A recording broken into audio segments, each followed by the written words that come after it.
पहले हाथरस और फिर अब बलरामपुर। दलित युवतियों के साथ लगातार होते सामूहिक गलत कार्य।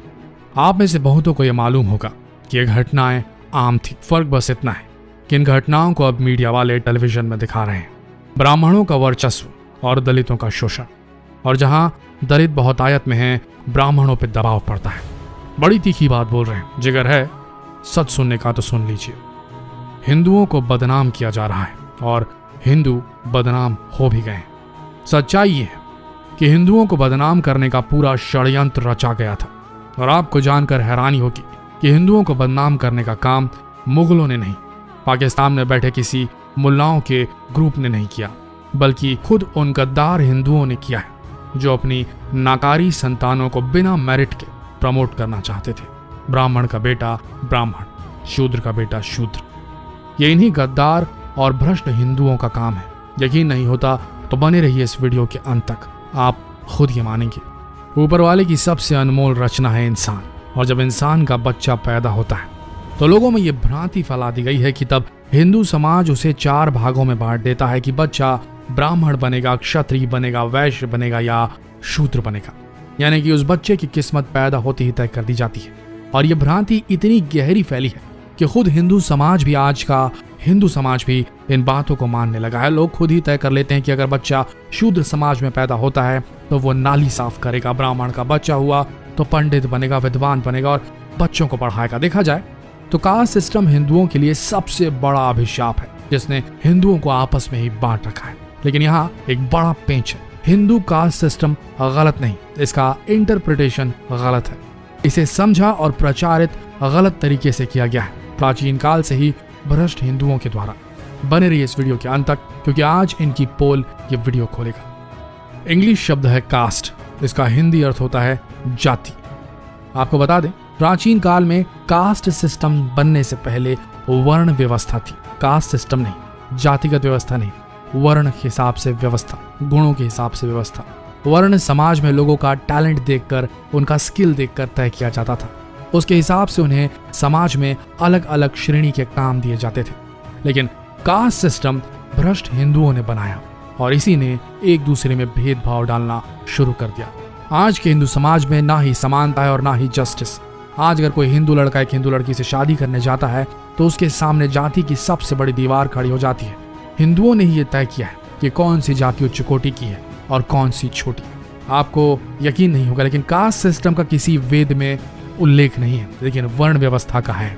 वर्ण बेस्ड समाज का कई वेदों पुराणों में वर्णन है, और इसका वर्णन आपको भागवत गीता में भी मिलेगा, जिसमें श्री कृष्ण अर्जुन से कहते हैं कि इस पृथ्वी में जितने भी इंसान हैं उनकी पहचान उनके गुणों से होती है। अब आप खुद ही समझ लीजिए, गुणों से होती है, ना कि उनकी जाति से, ना कि वो किस कुल में पैदा हुए हैं। यहाँ तक कि महाभारत के शांति पर्व में भी कहा गया है कि अगर इंसानों को बांटना है तो उनको उनके गुणों के आधार पर बांटो। आप ही सोचिए, जब वेद पुराण ये कह रहे थे कि इंसानों को बांटना है तो उनके गुणों से बांटिए, तो फिर ये कास्ट सिस्टम कहाँ से पैदा हो गया? जबकि पुराने समय में लोगों को गुणों के हिसाब से ही उनका काम, उनका पेशा डिसाइड किया जाता था। जैसे कि आज भी कॉर्पोरेट वर्ल्ड में होता है। जब आप किसी नौकरी के लिए जाते हैं तो एक HR, ह्यूमन रिसोर्स डेवलपमेंट, जो देखता है वो बंदा आपके स्किल्स को टेस्ट करता है, आपके टैलेंट को टेस्ट करता है, और उसी के हिसाब से आपको पोस्ट दी जाती है। वो HR आपके कास्ट को देखकर नौकरी नहीं देता। सोचिए, अगर कास्ट सिस्टम कॉर्पोरेट जगत में होता तो टैलेंट की कोई वैल्यू नहीं होती। आपको बता दें कि हर इंसान में 3 तरह के गुण होते हैं जो वो अपने अनुभव से अर्जित करता है। तो आइए जानते हैं कि वो 3 गुण वो कौन से गुण हैं जो वर्णों के हिसाब से फिर क्लासिफाई करते हैं। इसे एक उदाहरण से समझते हैं। मान लीजिए एक अच्छी खासी पार्टी चल रही है, आप उस पार्टी में जाते हैं, लोगों को देखते हैं और धीरे धीरे एक्साइटेड होने लगते हैं, उत्साहित होने लगते हैं। आप खूब सारे ड्रिंक पी लेते हैं और डांस फ्लोर पर अपना हुनर दिखाना शुरू करते हैं और बहुत जल्द ही उत्साहित हो जाते हैं। अगर आप भी इस तरह के हैं तो आपको बता दें कि इस तरह के लोग बहुत ज्यादा पैशनेट होते हैं, साथ ही साथ इनमें इमोशंस कूट कूट के भरे होते हैं, और ये लोग गुस्सा भी बहुत जल्दी हो जाते हैं। इस तरह के गुणों को कहा जाता है राजस गुण। वहीं दूसरी ओर अब इसी पार्टी में एक लड़की आती है जो कुछ ही लोगों से मिलती है। वहीं इस पार्टी में एक दूसरा युवक आता है जो पार्टी में तो आता है लेकिन ड्रिंक नहीं पीता और ना ही पार्टी एंजॉय करता है, बस अकेले में कोने में जाकर खड़ा हो जाता है। इस तरह के लोग ज्यादातर आलसी होते हैं, इनमें एक्साइटमेंट का तो नामो निशान नहीं होता, और ये लोग बिल्कुल भी एक्टिव नहीं होते हैं। इस तरह के लोगों को तामसिक गुण वाला कहा जाता है, तामस।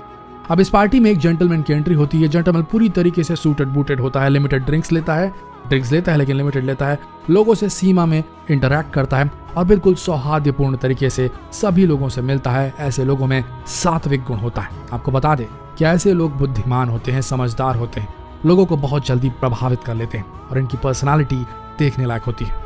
असल में इंसान इन तीनों गुणों का मिश्रण होता है। कोई एक गुण पूरी तरीके से के इंसान में नहीं होते, इन तीनों गुणों के मिश्रण होते हैं। किसी में सत्व गुण ज्यादा होते हैं तो किसी में तामस, तो किसी में राजस।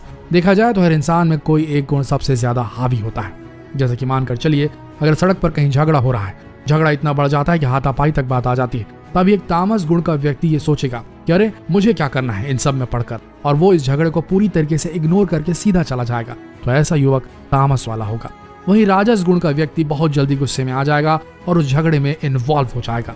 लेकिन सात्विक गुण का व्यक्ति वो सबसे पहले पुलिस को कॉल करेगा और जरूरत पड़ने पर ही बीच बचाव में आएगा, पुलिस को सारी घटना का विवरण देगा। अब आप इन तीनों गुणों को तो समझ ही गए। आइए समझते हैं कि इन गुणों के हिसाब से प्राचीन समय में लोगों को किस तरीके से काम दिए जाते थे। मान के चलिए एक व्यक्ति है और उस व्यक्ति में इन तीनों गुणों का मिश्रण है। उसमें 70% तामसिक गुण है, 20% राजस गुण है और सिर्फ 10% सात्विक गुण है। इस तरह के गुणों के मिश्रण के व्यक्ति को हम शूद्र वर्ण का कहते हैं। जैसे कि आप देख रहे हैं, इस व्यक्ति में तामसिक गुण बहुत ज्यादा है, तो ये व्यक्ति बहुत ज्यादा आलसी होगा और साथ ही साथ इसमें पैसों की बहुत ज्यादा भूख होगी। और इस व्यक्ति में सात्विक गुण बहुत कम है, यानी कि ये व्यक्ति बुद्धिमान तो बिल्कुल भी नहीं है। इसीलिए इसे हर काम को समझा कर कराना पड़ता है। और ऐसे लोगों को प्राचीन समय में उसी तरह के काम दिए जाते थे, जैसे कि वर्कर, हेल्पर। और आज के कॉर्पोरेट वर्ल्ड में देखा जाए तो इस तरह के गुणों के व्यक्ति को ज्यादातर लेबर वर्कर या उसी किस्म के काम दिए जाते हैं। अब इस दूसरे व्यक्ति को लीजिए। इस व्यक्ति में 25% तामसिक गुण है, 40% राजस गुण है और 35% सात्विक गुण है। इस तरह के गुणों के मिश्रण के व्यक्ति को हम वैश्य वर्ण का कह सकते हैं। देखा जाए तो इस तरह के लोगों में सभी गुण लगभग समानांतर हैं और इस तरह के लोग होशियार तो होते हैं, साथ में बहुत जल्दी एक्साइटेड भी हो जाते हैं, लेकिन और इन्हें आराम करना भी बेहद पसंद होता है। तो पुराने जमाने में इस तरह के लोगों को मार्केट को संभालने का काम दे दिया जाता था, जैसे कि किसान, साहूकार, मर्चेंट। और आज के कॉर्पोरेट वर्ल्ड में देखें तो इस तरह के लोग को आप सीनियर एग्जीक्यूटिव या मिड लेवल मैनेजर पोस्ट पर ये लोग आपको मिल जाएंगे, क्योंकि इनमें तीनों क्वालिटीज लगभग बराबर होती है। अब तीसरे व्यक्ति को लीजिए। इसमें 10% तामसिक गुण है, 20% सात्विक गुण है, लेकिन इनके अंदर 70% राजस गुण है। तो ऐसे गुणों के लोगों को हम क्षत्रिय वर्ण का कह सकते हैं। ऐसे गुणों के लोग बहुत ज्यादा पैशनेट होते हैं और बहुत दिल लगाकर काम करते हैं, साथ ही साथ ये बहुत ज्यादा अग्रेसिव होते हैं, इसलिए अपने हर काम को तेजी से समाप्त करने की काबिलियत रखते हैं। लेकिन इनसे भी गलतियां बहुत ज्यादा होती है, उनकी जिंदगी बहुत कष्टदायक होती है। इन सब के अलावा ये बहुत ज्यादा रिस्क लेने वाले होते हैं, इसीलिए इन्हें बहुत ज्यादा क्षति भी होती है। आपको बता दें कि प्राचीन काल में ऐसे लोगों को ऑर्डर मनवाने के लिए इस्तेमाल किया जाता था, सेना के पदों पर रखा जाता था। और आज की ही व्यवस्था में भी इन्हें छोटी पोस्ट पर, ऐसी पोस्ट पर जहां काम ज्यादा होता है, ऑर्डर्स मानने पड़ते हैं, वहां रखा जाता है। वैसे लोग क्षत्रिय वर्ण के कहलाते हैं। अब आइए आखिरी किस्म के व्यक्ति से मिलते हैं, जिसमें 10% तामसिक गुण है, 20% राजस गुण है, लेकिन इस व्यक्ति के पास 70% सात्विक गुण है। तो ऐसे क्वालिटी के लोगों को हम ब्राह्मण वर्ण का कह सकते हैं, क्योंकि इस तरह का कंपैरिजन अगर किसी व्यक्ति के अंदर होगा तो वेदों पुराणों का ज्ञान उसके अंदर कूट कूट के भरा होता है। ये लोग काफी बुद्धिमान होते हैं और इसीलिए इन्हें बेस्ट डिसीजन मेकर भी कहा जाता है। इसीलिए पुराने जमाने में इन लोगों को डिसीजन लेने के लिए रखा जाता था। साथ ही ये मंदिरों में पंडित भी होते थे और लोगों को शिक्षा भी देते थे। आज के जमाने में देखा जाए तो इस तरह के लोग कॉर्पोरेट वर्ल्ड में मैनेजिंग डायरेक्टर का रोल प्ले करते हैं, CEO का रोल प्ले करते हैं। ये कभी किसी की नौकरी नहीं करते, ये खुद का बिजनेस करते हैं, कंपनी के प्रेसिडेंट भी होते हैं। और इसी तरह प्राचीन काल में लोगों के गुणों को देखकर उन्हें काम दिए जाते थे। लेकिन आप जानते हैं कि हमेशा अपनी क्वालिटीज को, अपने गुणों को बरकरार रखने के लिए मेहनत करनी पड़ती है, लगातार सीखते रहना पड़ता है। इसी तरह मानकर चलिए, अगर किसी ब्राह्मण का सात्विक गुण नीचे चला जाता है तो उसे आप शूद्र भी कह सकते हैं। वहीं अगर किसी शूद्र का सात्विक गुण बढ़ जाता है तो उसे आप ब्राह्मण भी कह सकते हैं। और ठीक इसी तरह कॉर्पोरेट वर्ल्ड में लोगों का प्रमोशन किया जाता है। जब उनके गुणों की क्वालिटी बढ़ जाती है तब उन्हें प्रमोशन दिया जाता है। वेद पुराणों में कहा गया है कि जब भी कोई बच्चा पैदा होता है तो वो शूद्र होता है, कोई और नहीं, शूद्र। जी हाँ, ये सच्चाई है, क्योंकि उस बच्चे में ना ही कोई क्वालिटी होती है, ना ही कोई स्किल होते हैं। व्यक्ति अपने गुणों को अपनी उम्र के साथ साथ बढ़ाता चला जाता है। जब वो स्कूल जाता है तो ज्ञान प्राप्त करता है, तब जाकर धीरे धीरे उसमें गुण उत्पन्न होने लगते हैं। इसीलिए ही पैदा होते ही साथ किसी को ब्राह्मण समझ लेना, शूद्र समझ लेना, ये सही नहीं है। शास्त्रों के अनुसार शूद्र वर्ण को इंसान का बेस बताया गया है और बाकी जो वर्ण है, जैसे कि ब्राह्मण, क्षत्रिय और वैश्य, उन्हें द्विजा वर्ण कहा जाता है, जिसका मतलब होता है दूसरा जन्म। तो इस हिसाब से आप समझ सकते हैं कि जैसे जैसे इंसान के गुणों में इंप्रूवमेंट होता है, वैसे वैसे उसका वर्ण भी चेंज होता चलता है। और इसका सीधा उदाहरण आपको महाभारत रामायण में भी मिल जाएगा। महाभारत के रचयिता वेद व्यास जी को जानते ही होंगे आप, लेकिन आप में से कई लोग ये नहीं जानते होंगे कि वो एक शूद्र थे, जिनका जन्म एक मछुआरन के घर में हुआ था, जिनका नाम था सत्यवती। लेकिन अपने गुणों के कारण वो एक ब्राह्मण बने और महाभारत की रचना कर डाली। इसी तरह रामायण को वाल्मीकि जी ने लिखा था। वाल्मीकि जी बहुत ही ज्ञानी व्यक्ति थे और इन्हें वेद पुराणों का बहुत अच्छा ज्ञान था। और आप ये जानकर हैरान हो जाएंगे कि इनकी परवरिश भी एक शूद्र परिवार में हुई थी और इनका परिवार एक शिकारी था। लेकिन इन्होंने अपनी बुद्धिमत्ता से ब्राह्मण पद हासिल किया और रामायण की रचना कर डाली। लेकिन जैसे जैसे वक्त बीतता गया, कुछ लोगों ने अपने स्वार्थ के चलते वर्ण सिस्टम को पूरी तरीके से हटाकर कास्ट सिस्टम बना डाला और फिर लोगों की पहचान उनके सरनेम से होने लगी। अब लोग उनके गुणों से नहीं, उनके कास्ट से जाने जाते हैं। देखा जाए तो हिंदू समाज में हिंदुओं को बहुत ज्यादा गलत ज्ञान दिया जाने लगा है। कई लोगों का यह मानना है कि विष्णु जी के सर से ब्राह्मण पैदा हुए, उनके हाथों से क्षत्रिय पैदा हुए, उनके पैरों से शूद्र पैदा हुए और उनके पेट से वैश्य पैदा हुए, जबकि वेद पुराण और शास्त्रों में ऐसा कहीं भी उल्लेख नहीं, बल्कि वेद पुराणों में कहा गया है कि विष्णु जी का सिर ब्राह्मण है, उनका हाथ क्षत्रिय है, उनका पेट वैश्य और उनके पैर शूद्र है। और आपको बता दें कि वेद पुराणों में ऐसा जानबूझकर लिखा गया है ताकि लोगों के एक समूह को रिप्रेजेंट किया जा सके। जैसा कि मानकर चलिए कि विष्णु जी लोगों के इस ग्रुप को रिप्रेजेंट करते हैं, तो इस हिसाब से उस जमाने में ब्राह्मण डिसीजन मेकर होते थे और एक सोसाइटी को लीड करते थे। जैसा कि आजकल किसी भी देश की सरकार होती है जो लोगों के लिए निर्णय लेती है, और समाज के हाथ होते थे क्षत्रिय। जैसे आज किसी भी देश की आर्मी होती है, ठीक उसी तरह पुराने जमाने में होता था। पेट होता था वेश्य जैसा।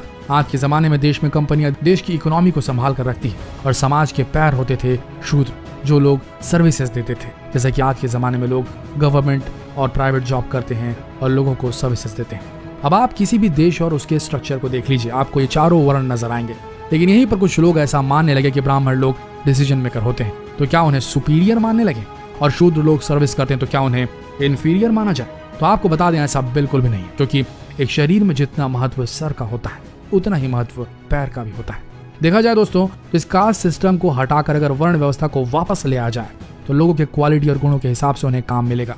लोगों को कास्ट सिस्टम से हटकर सोचने की जरूरत है, क्योंकि अगर किसी में अच्छी क्वालिटी से अच्छा गुण है तो व्यक्ति किसी भी डूबती हुई कंपनी या किसी भी देश को कामयाबी की सीढ़ी तक पहुंचा सकता है। अगर ये घटना घटी है जो हाथरस में हुई और दलितों के शोषण का एक और उदाहरण अगर यह है, तो ये बेहद गलत है। अगर भारत को आगे बढ़ना है तो कास्ट सिस्टम को छोड़कर वापस हिंदू समाज को वर्ण व्यवस्था की तरफ जाना होगा, नहीं तो यकीन मान के चलिए एक दिन ये भारत तबाह हो जाएगा। अगर आप भी ऐसा सोचते हैं तो जितना हो सके इस वीडियो संदेश को पूरे भारत में हर हिंदू तक पहुंचाएं, क्योंकि हिंदू बदनाम हो रहे हैं, क्योंकि कास्ट सिस्टम की नहीं वर्ण व्यवस्था की जरूरत है।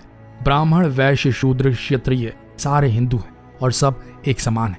ये बात दुनिया को बतानी होगी, देश को बतानी होगी, हिंदुओं को समझानी होगी। अगर नहीं समझे तो मान के चलिए फिर हिंदू शायद ना बचे। जितना हो सके इस वीडियो को शेयर करें।